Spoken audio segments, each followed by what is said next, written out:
నమస్తే. నా పేరు పివి రావు. నాకు డయాబెటిస్ చికిత్సలో దాదాపు 40 ఏళ్ల అనుభవం ఉంది.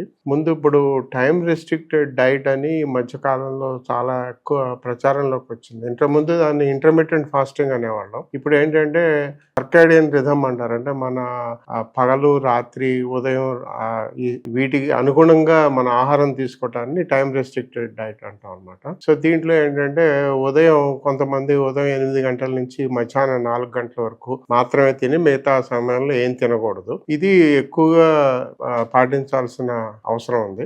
కాకపోతే ఈ మధ్యకాలంలో ఇంకో రకం 10 గంటల వరకు కూడా ఫ్లెక్సిబుల్ టైం రెస్ట్రిక్టెడ్ డైట్ అని ఇంకో రకం వచ్చింది అనమాట. దాంట్లో ఏంటంటే ఉదయం అంటే మీరు పగటిపూట మనం పాతకాలంలో చెప్పుకునే వాళ్ళం కదా, సూర్యోదయం తర్వాతే తీసుకోవాలి, అలాగే సూర్యాస్తమయానికి ముందే ఇక ఆహారం తీసుకుని సూర్యాస్తమయం తర్వాత తీసుకోకూడదు అంటాం కదా. దీన్ని 10 hours టైం రెస్ట్రిక్టెడ్ డైట్ అంటాం అనమాట. ఇది చాలా ఐడియల్.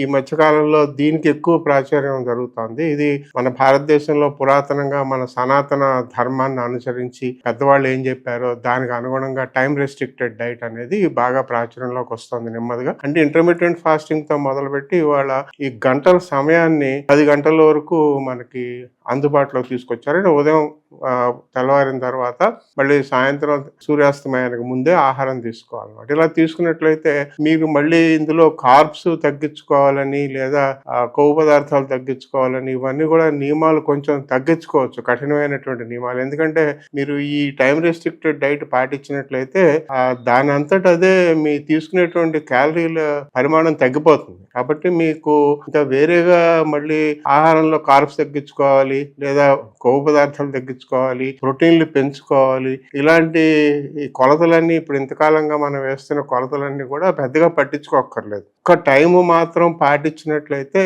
మనకి చాలా వరకు డయాబెటీస్ లో కానీ, డయాబెటీస్ లేకుండా వచ్చేటువంటి ఒబేసిటీ ఊబకాయంలో కానీ ఎంతో ఉపయోగంగా ఉంటుంది.